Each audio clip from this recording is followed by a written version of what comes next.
Brothers Company, the makers of Lux Toilet Soap, bring you the Lux Radio Theater. Starring Michael Rennie and Gene Peters in The Day the Earth Stood Still. An ever-present question that has puzzled and intrigued our world for centuries. Is there life on any of the other planets? So in tonight's play, we will tell you of a possible momentous event in our future. The arrival of this planet, on this planet, of a man from the outer space. The day the Earth stood still. And as our stars of this provocative drama from 20th Century Fox, we have one of their fastest rising stars, Michael Rennie, co-starring with that outstanding actress, Gene Peters. And Gene Peters as Helen Benson.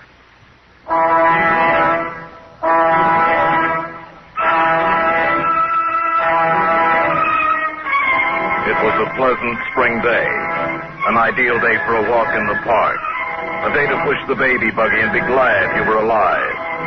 There have been at least 20 such sparkling days that spring, and perhaps a billion or more of them since the Earth began. And nothing had ever happened to spoil them but a few small fires, or a slight head cold in the evening, or a rain squall. This spring day, in the middle of the marvelous 20th century, was different. It was the most different day that had happened to mankind since the first Christmas. The thing was noticed in Hong Kong first, on the British River. But that's impossible. That thing must be doing about 4,000. That can't be aircraft, sir. It must be a buzz ball. Better give an alarm. Keep it steady, though. Maybe faulty equipment. If the British radar in Hong Kong was faulty, so was the radar all over the Orient and Asia and Europe. So were the announcers on the radio. This is Moscow. This is Calcutta, India. This is Radio Luxembourg. The American radar screen quickly confirmed the fact that there was nothing wrong with the British radar, and that there was something very gravely wrong 40 miles out in space, far above the Earth. Luxton at Ferris to Baker. Ferris to Baker. I have an object at 200,000 feet. 4000 miles an hour. Then it was here. Incredibly, it was here. Burning down through the sky over Washington, D.C., hovering over the mall. Descending.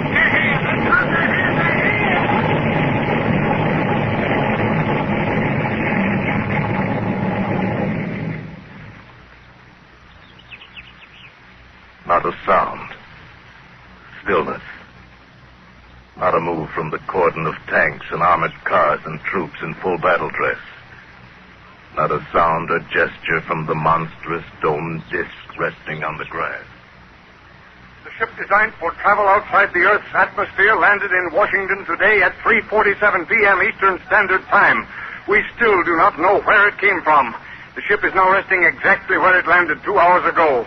So far, there is no sign of life from inside the ship. Behind the cordon of troops, tanks, and artillery is a huge crowd of curiosity seekers. Every eye, every weapon is trained on the ship. The atmosphere is one of terrific tension rather than of fear. It's been that way for... just a minute, ladies and gentlemen. I think something's happening. The spaceship is opening up. Someone is coming out.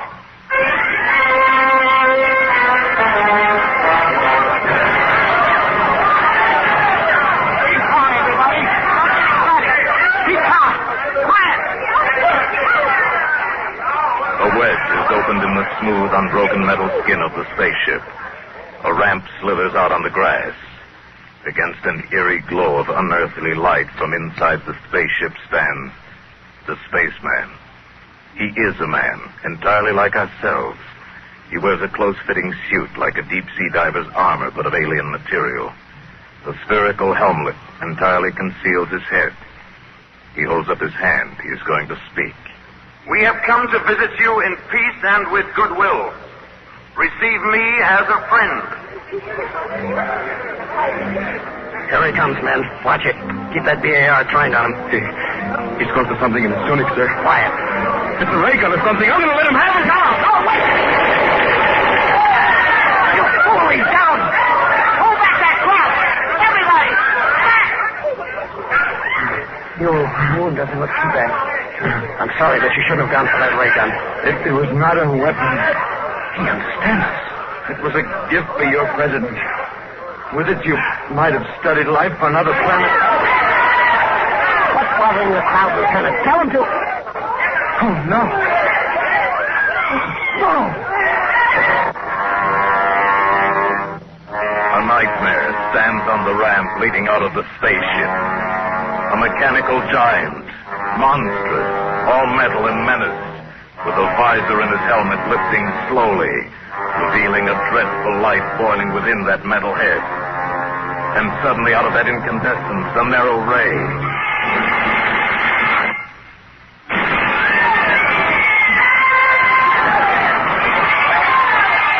Rifles, tanks, artillery glow with that terrible incandescence and become vapor in a mush of puddled heat. And in the deathly silence that follows, the robot strides down the ramp. The Avenger. From where? George! Let your boss go! He won't hurt you now. Let's get you to a hospital.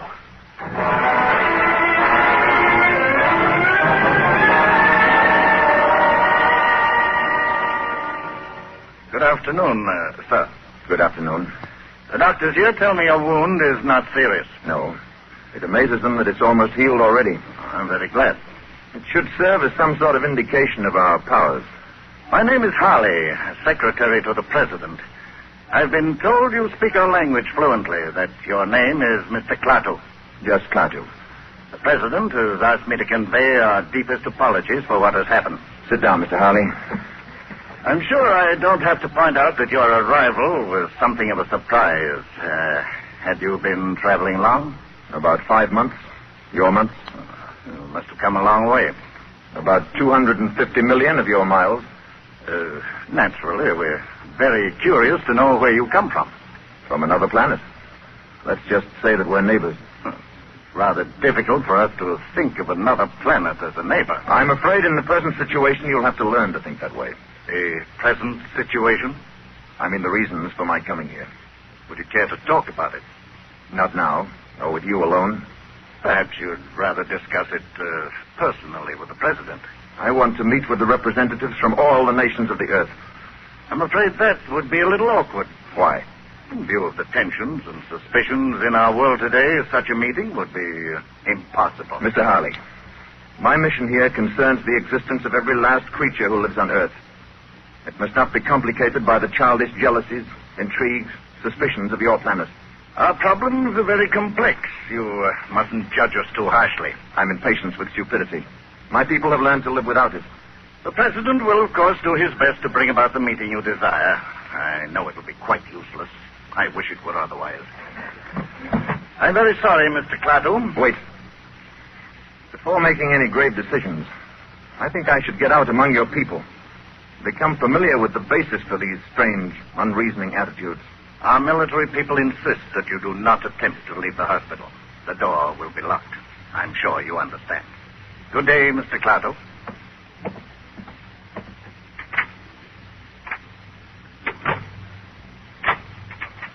The door will be locked. Will it now? Klaatu escaped. Nor could the embarrassing news of his disappearance long be suppressed. It was read about in the papers and described in excited tones over the radio. Authorities at Walter Reed Hospital still refuse to comment on how he managed to escape, except to say that he broke into a hospital locker and stole clothing belonging to a staff doctor. While the government does not minimize the crisis, this was the latest and the only news. And among the countless millions listening were 2 men and a woman in an ordinary home on an ordinary street in Washington. Mrs. Crockett's rooming house. We are warned, however, There was Mrs. Crockett and Helen Benson and little Bobby may be up Benson. against powers that are beyond our control or understanding. Oh, And that I just can't stand any more of this. Oh, I wanted to hear more, Mrs. Crockett. It's exciting, isn't it, Mother? I thought it exciting. It's enough to drive a person... Who are you? I'm sorry. I saw your sign outside and the door was open. My name is Carpenter. Yes? I'm looking for a room. Yes. I do have a nice room. Are you a G-man? No, I'm afraid I'm not. I bet he is, Mom. I bet he's looking for that spaceman. I think we've all been hearing too much about spacemen, Mr. Carpenter. This is Mrs. Benson, Mr. Carpenter. How do you do? And this is little Bobby, my youngest guest. Hi. I'm Mrs. Crockett. You're a long way from home, aren't you, Mr. Carpenter? How did you know? Oh, I can tell a New England accent every time. This way, please, Mr. Carpenter.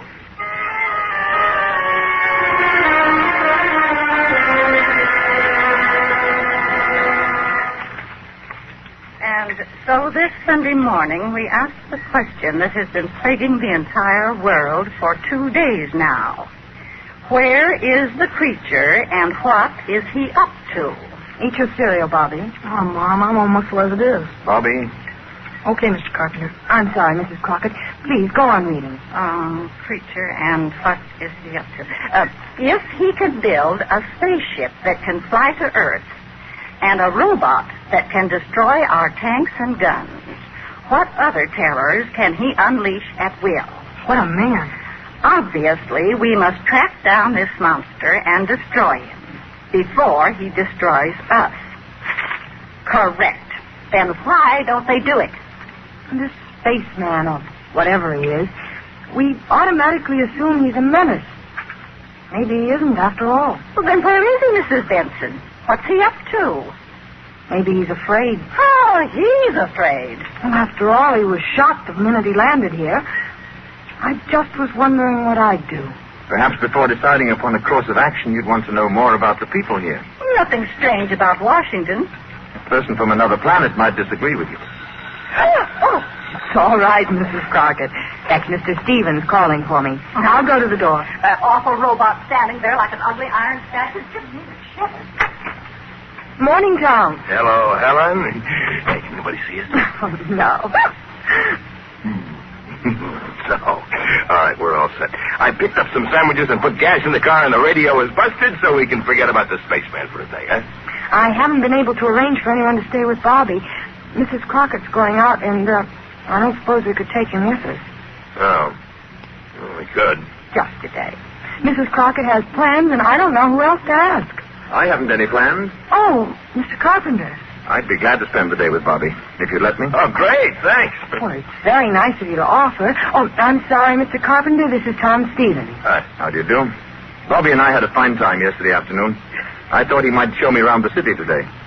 Well... Please, I'd enjoy it.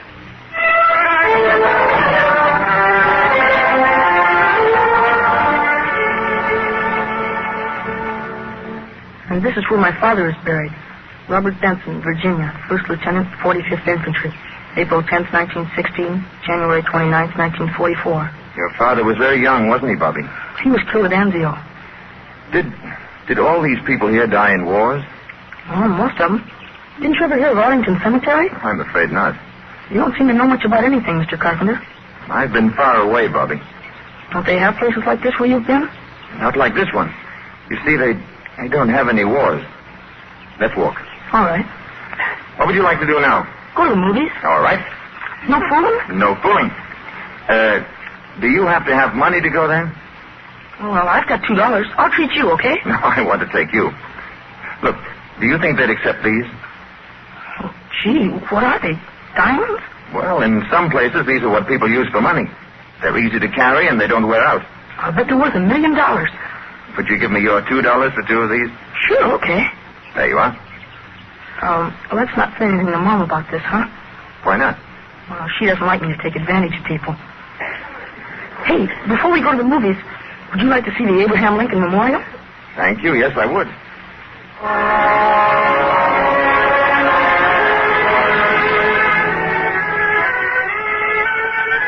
this is it. That's the Gettysburg speech up there. That this nation under God shall have a new birth of freedom, and that government of the people, by the people, and for the people shall not perish from the earth. Those are great words. That's some statue. That's the kind of man I'd like to talk to. Bobby, who is the greatest man in America today? Oh, gee, I don't know. The spaceman, I guess. I was speaking of Earthmen. Oh, I don't know. The president? I mean the greatest philosopher, the greatest thinker, scholar. Oh, well, that's Professor Barnhart, I guess. Yes, Professor Barnhart. He's the greatest scientist in the world. He lives right here in Washington. Right near where my mother works. Where is that? Department of Commerce. She's a secretary. Why? I have an idea, Bobby. Let's go see Professor Barnhart. What for? You just said he's the greatest man in America. You're kidding, aren't you? Wouldn't you like to meet him? Oh, sure I would. Oh, go on. I bet you'd be scared. Maybe we can scare him more than he can scare us. I like you, Mr. Carpenter. You're a real screwball.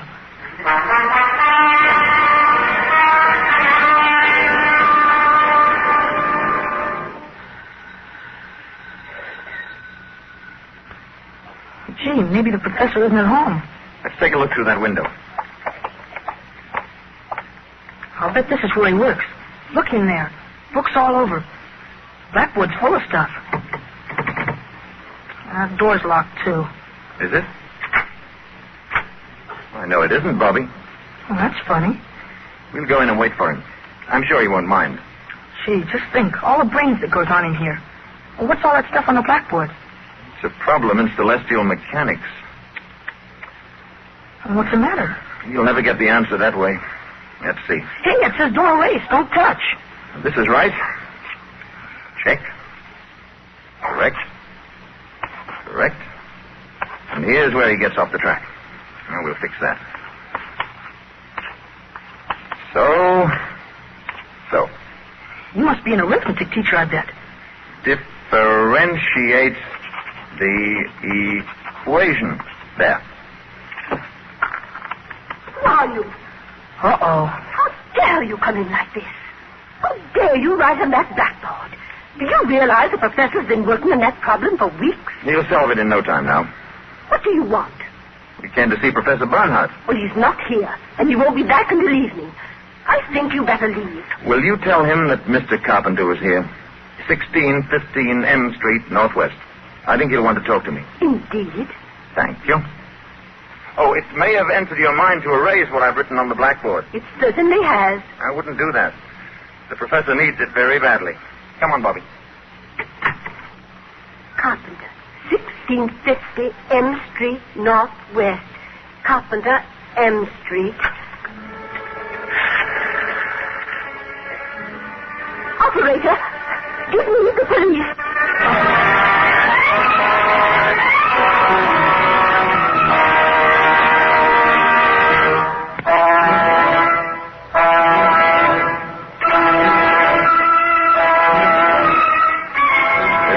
Evening of the same day, Tom Stevens and Helen Benson drive up to the boarding house after their picnic, quite unaware of the dark squad car parked at the curb a few feet ahead.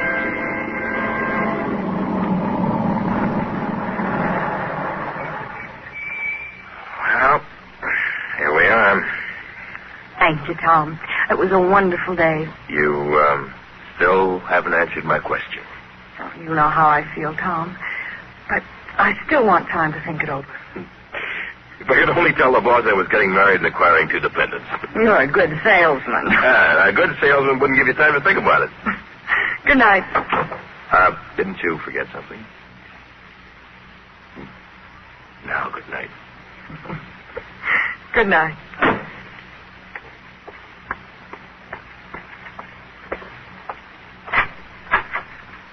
Night. Oh, Mr. Carpenter. Hi, Mom. Hello, darling. Mrs. Benson, this is Mr. Brady. How do you do? How do you do? Mr. Brady's a government agent. Oh? Did you have a nice day, Bobby? We had a swell time, didn't we, Mr. Carpenter? Yes, we did. We went to the movies and had a banana split, and we went to see Daddy. Oh, I don't know how to thank you, Mr. Carpenter. I enjoyed every minute of it. We better get going. Yes, good night, Bobby. Good night. I'll tell you the rest of that story tomorrow. Good night, Mrs. Benson. Good night. Nice meeting you, Mrs. Benson. Thank you. Why did Mr. Carpenter have to go with Mr. Brady? I don't know. Maybe it was a mistake. Upstairs with you. Yeah. We sure had fun today. We went all over Washington, and we went to see Professor Barnhart. Professor Barnhart? Oh, sure. Barnhart? Up to bed now. Pronto.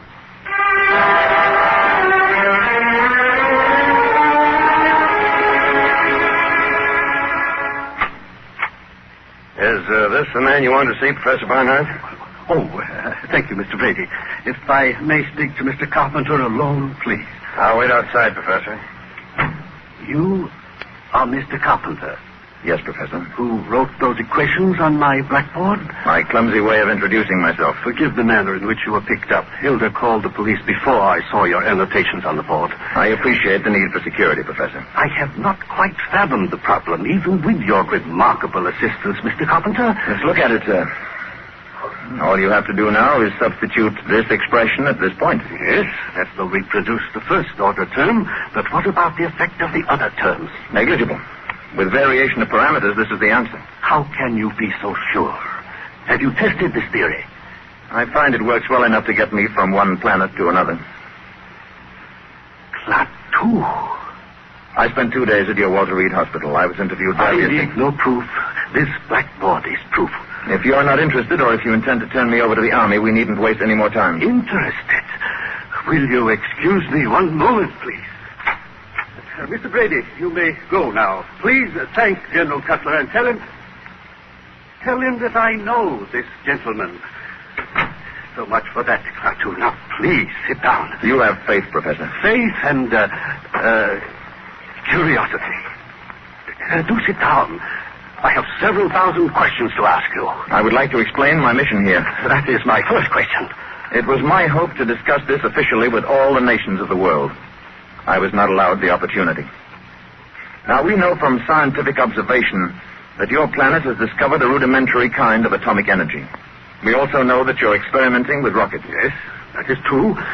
So what exactly is the nature of your mission? To warn you that your planet faces danger. What I have to say must be said to all concerned. I come to you as a last resort. Must I take drastic action in order to get a hearing? What sort of action do you mean? Violent action? Perhaps leveling the island of Manhattan? Or toppling the Rock of Gibraltar into the sea? Well? Would you, for example, be willing to meet with a group of scientists I'm calling together? We're having our first meeting tonight. Perhaps you could explain your mission to them, and they in turn could present it to their various peoples. That is what I came to see you about. One thing, Klaatu. Suppose this group should reject your proposals. What is the alternative? There is no alternative, Professor. In such a case, the planet Earth would have to be eliminated. Such power exists? I assure you, such power exists. The scientists who are attending these meetings have come here from all over the world. Now, this power you speak of, they must be made to realize that it exists. Now, you mentioned a demonstration of force. Yes. Something that would affect the entire planet? That can be arranged. Perhaps a little demonstration. Something dramatic but not destructive. It's quite an interesting problem. Would tomorrow be all right? If you say so. Say about noon? Then tomorrow at noon. Good.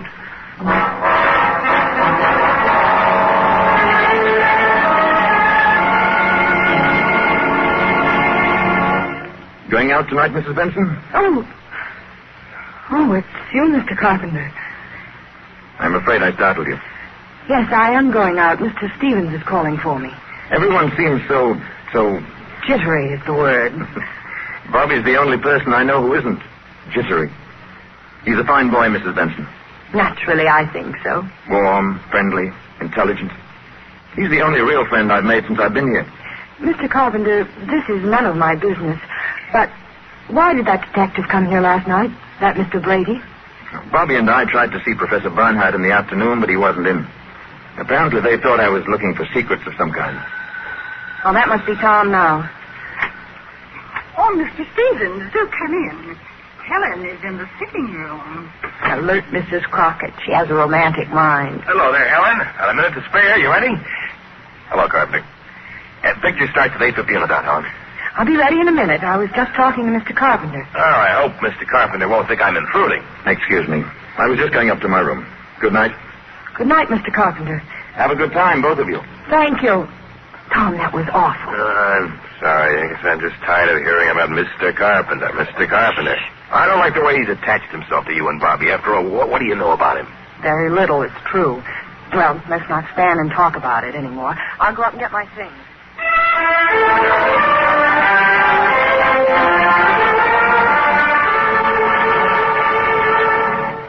Gee, Mr. Carpenter, thanks a lot for helping me with my homework. That's all there is to it, Bobby, my boy. All you have to remember is first find the common denominator, then subtract. I got you. Thanks, Mr. Carpenter. I'm leaving with Tom, Bobby. You'll go to bed on time now, won't you? I'll say good night again, Mrs. Benson. Mr. Carpenter... Yes? Nothing. Good night. Good night. Night, Bobby. Bobby, I think it would be better if you didn't see quite so much of Mr. Carpenter. Well, gee, why, Mom? He's swell. I like him. And he's awful good at arithmetic. He even helped Professor Barnhart. I'm sure he's a very nice man. I just think he might prefer to be left alone. Now, go to bed, darling. Why would he want to be left alone? Don't forget to brush your teeth.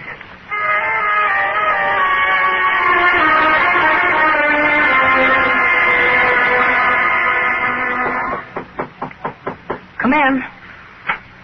Bobby, do you have a flashlight I might borrow for tonight? Oh, sure, Mr. Carpenter.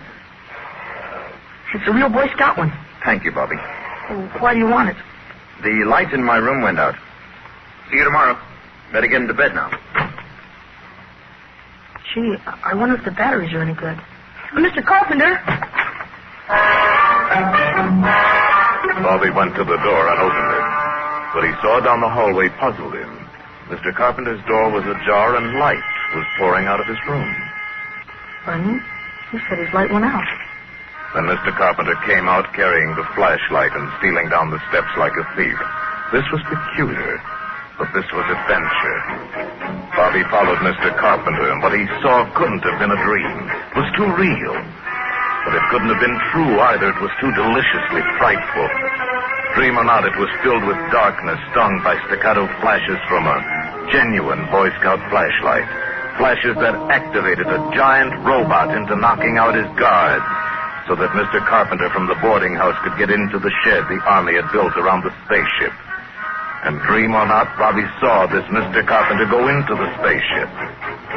And then a wave of sheer terror swept over Bobby at last, and he turned and ran wildly away, the way little boys always run in nightmares, trying so hard and moving so slowly and all the time falling down.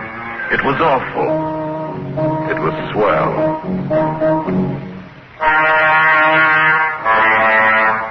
When his mother came home around midnight, Bobby was curled up on the sofa. Instantly, he jumped up and ran for her and to Tom Stevens as they came into the hallway. Mom, listen. Bobby, what are you doing down here at this hour, fully dressed? Come on, Mr. Stevens. Mom, I had to tell you. Tell me what? What's the matter, Bobby? I followed Mr. Carpenter tonight, right after you left, and gee, where do you think he went? Right into the spaceship. Now, Bobby, just 1 minute. Honest, Mom, I saw him. They got a shed built around the spaceship so nobody can get to it. But Mr. Carpenter flashed a signal to that Iron Man up there, and what do you think? Bobby, have you been dreaming again? What, sure. No, Mom, honest, I haven't. I promise you, I saw it. Where did you see all of this? Well, I'm telling you, on the lawn down at the mall. And that place where the soldiers are all out in front. Oh? And where were the soldiers all this time? Well, that robot fella grabbed him and knocked him out. Oh, Bobby. Yeah, and then Mr. Carpenter walked into the shed, and the spaceship opened up, and he walked right inside, and it closed again. Gee, I like Mr. Carpenter, but I'm scared, Mom. Darling, it was just a bad dream. We'll prove it to you. Tom, will you see if Mr. Carpenter's still up? Ask him to come down here a minute.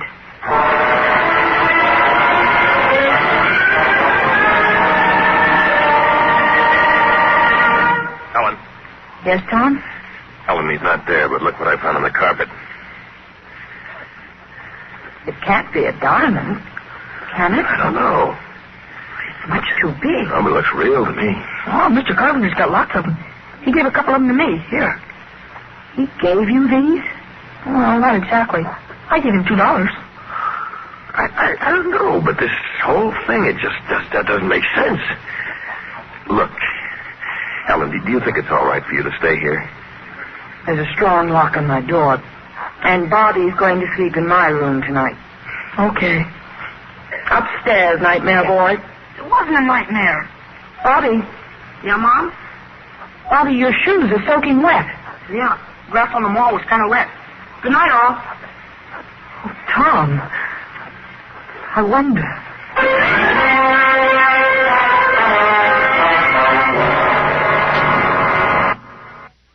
promised what Professor Barnhart termed a little demonstration. Promised it for the following day at noon. It is now 2 minutes to 12. In the Department of Commerce building, Helen Benson has left her office on her way to lunch. She stands in the corridor waiting for an elevator. Mrs. Benson. Mr. Carpenter, what are you doing here? I came to see you. Well, I was just going to lunch. What is it? I saw Bobby this morning before he went to school. Yes? I want to know what he told you. Oh, Bobby has such an active imagination. Did you believe what he told you? Really, Mr. Carpenter, this is where I work, and I only have a short time for lunch today. If you'll excuse me... I'll go down with you. If you like. The service elevator's open. You'll have to press the button, Mr. Carpenter. Oh, yes.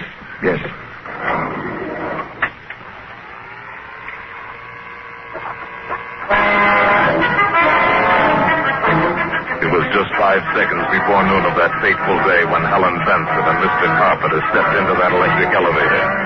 At that same moment, the enormous commerce of our briskly modern world roared and thundered in the street.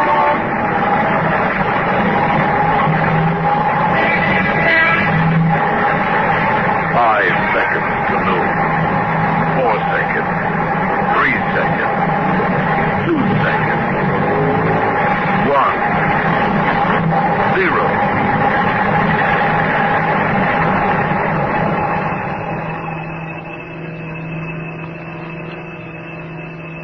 High noon. And silence.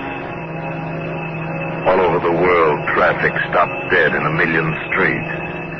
Here and there, a horse-drawn vehicle clopped its melancholy way among the motionless motors. Bicycles moved before awe and the common desolation made the riders stop of their own free will. Electric clocks stopped on the dot of noon. All across the powered world, the machines stood still. Toasters failed to pop and battle fleets on maneuvers drifted aimlessly on their dead propellers. Joe Smith's milkshake didn't spin, and the humming turbines deep in Hoover Dam didn't produce currents.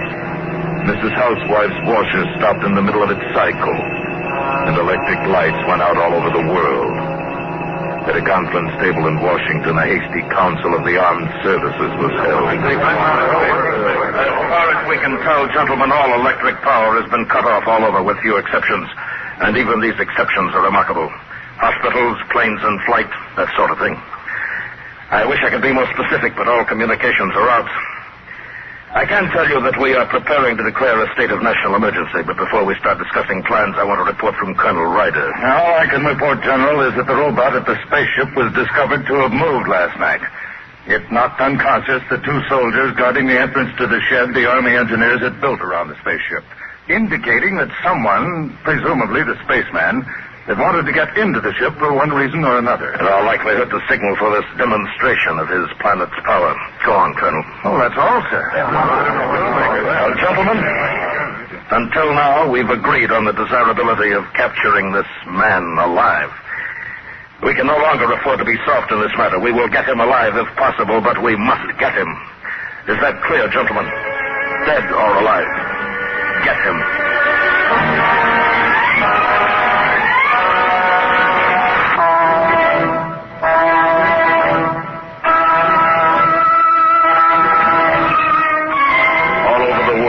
Electric power has been neutralized on the stroke of noon as a token of the spaceman's power and as a warning to the Earth.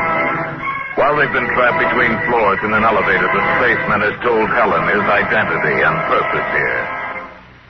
I've already told you more than I told Professor Barnhart, because my life, in a sense, is in your hands. But if I die, a world, your world, may die too. Yes, I understand. I thought if you knew the facts, you'd appreciate the importance of my not being caught before the meeting tonight with the world scientists. Yes, of course. Of course I do. You hold great hope for this meeting, don't you? I can see no other hope for your planet. If the meeting should fail, then I'm afraid there is no hope. Oh, the lights. And we started again. It must be 12:30. Yes, Exactly.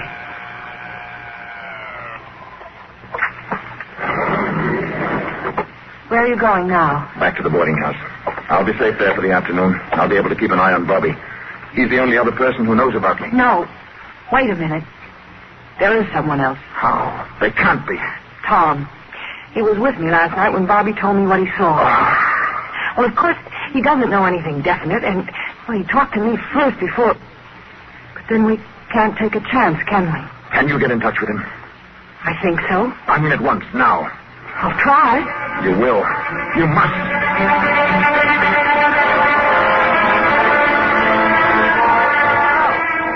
Hello? Operator, I was connected with my party. Please. Hello? Oh, is this Mr. Tom Stevens' office again? We were disconnected. Well, I must speak to Mrs. No, Mr. Stevens. Yes, this is Mrs. Benson. Benson! Well, when do you expect him in then? But will you tell him I called, and please not to leave his office. I'm coming down to see him. Yes, it's very important. To you, too.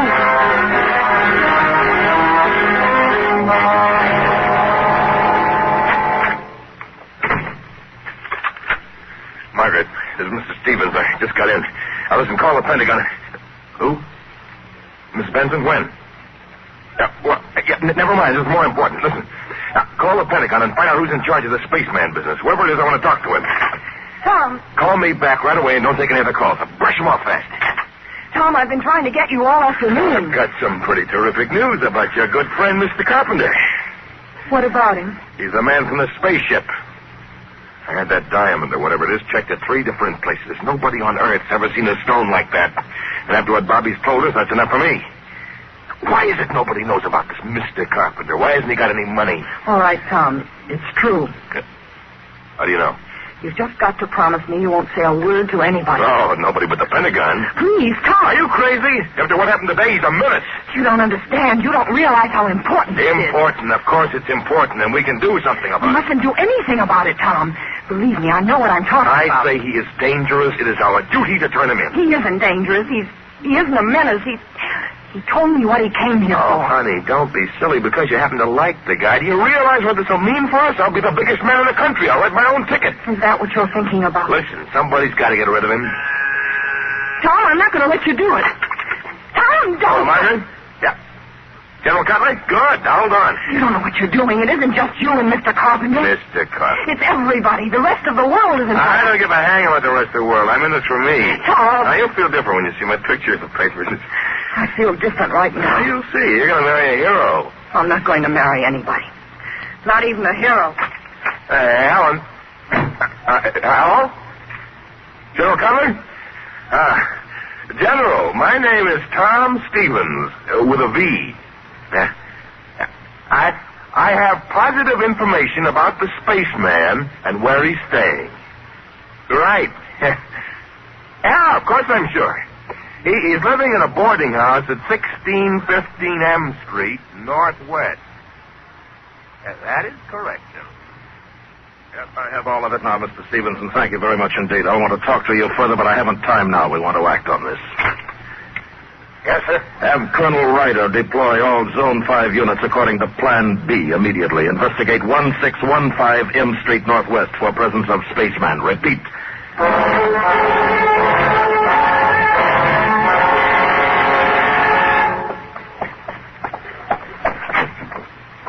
Carpenter. Right here.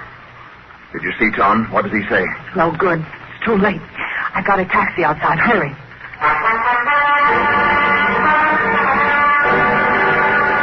Attention Zone 5. Attention Zone 5. Man and woman observed entering taxi at 1615 M Street Northwest. Man is probably Class 2, alias Carpenter. Establish roadblocks according to Plan Baker and maintain station. Remain on radio alert until further orders. I don't know. I think we may have been seen getting into the taxi. Where can you go?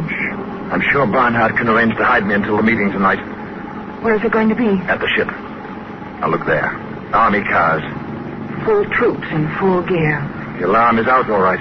It's only a few more blocks to Professor Barnhart's. I'm worried about Gort. I'm afraid of what he might do if anything should happen to me. Gort? But he's a robot. He's a product of centuries of refinement. But what could he do without you? There's no limit to what he could do. He could destroy the Earth. And the city is swarming with patrol cars, hunting you. How can we tell them? They won't listen. You must listen. If anything happens to me, you must go to Gort. You must give him this message. Klaatu Barada Nikto. Gort. Klaatu Barada Nikto. Say it. Gort. Klaatu Barada Nikto. Gort. Klaatu Barada Nikto. Klaatu Barada Nikto. Remember those words. Klaatu Barada Nikto.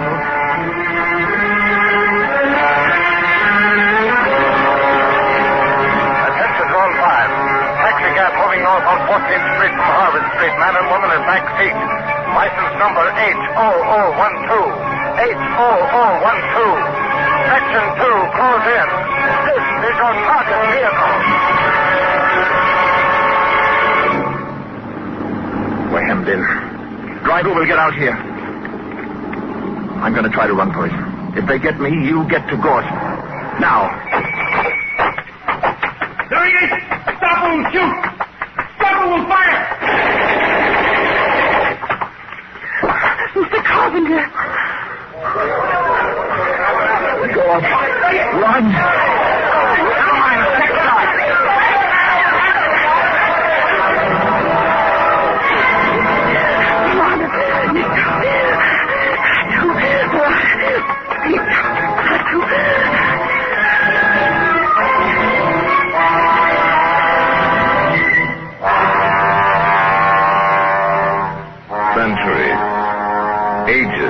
Superhuman, superplanetary skill had bred intuition and a dim power of reason into the enormously complex intelligence inside of Gort's metal brain case.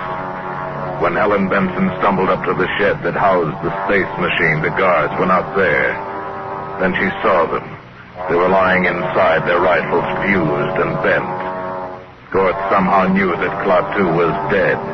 Gort was already on the move. He was on the move toward Helen. No! God, no! The visor of his helmet was opening on that cosmic incandescence within, seething with world ruin, aiming impassively at Helen. Good! God! Klaatu! Vlada!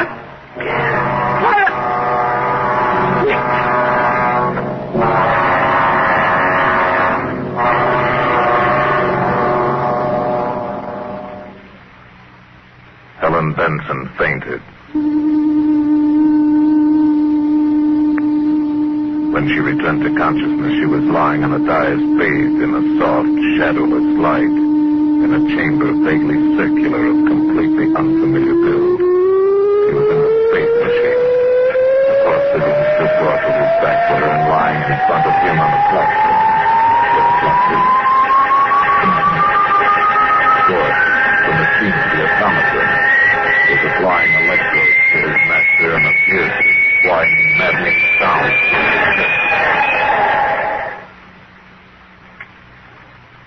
Klaatu moved. He sat up. Stood up. Mr. Carpenter. Hello? I thought you were... I was. They took me to an emergency hospital at the city jail. Gort broke in and took me back here. This technique can restore life in some cases, only for a limited time. How long? No one can tell. Time enough and more for me to go outside and speak to Professor Barnhart's scientists. I must speak to them. It's what I came for. Gort will put out the ramp.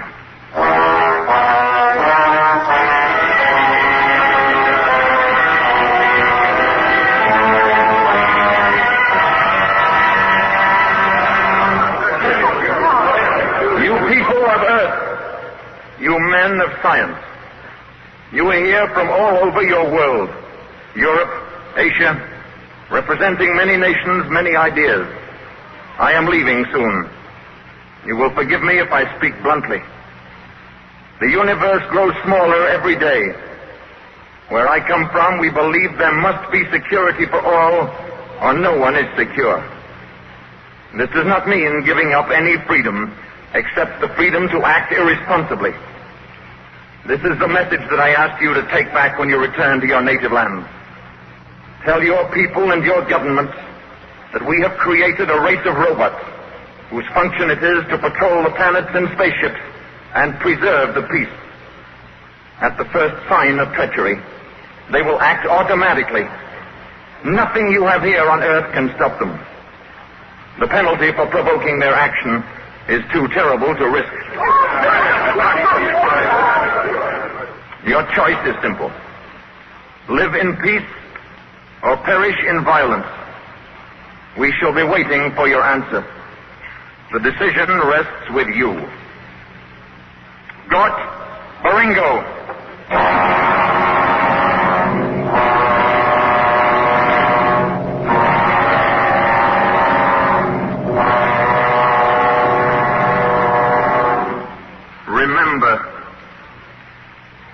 I remember, Mr. Carpenter.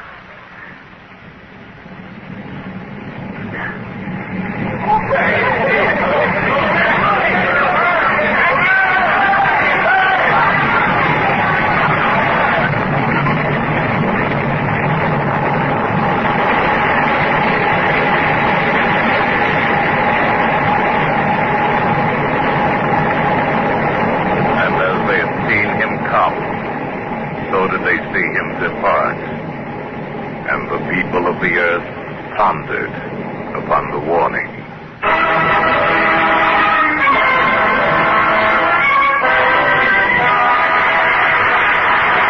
And here tonight were Paul Freese as the narrator, Lamont Johnston as Tom, Herb Butterfield as Professor Barnhart, Tudor Owen as Mr. Harley, Billy Gray as Bobby, Edith Evanson as Mrs. Crockett, and Tyler McVeigh, Bill Conrad, Robert Griffin, Tom Brown, Fred Shields, Marvin Bryan, Shep Menken, Alistair Duncan, Stephen Roberts, Evelyn A. Smith, and Eddie Marr.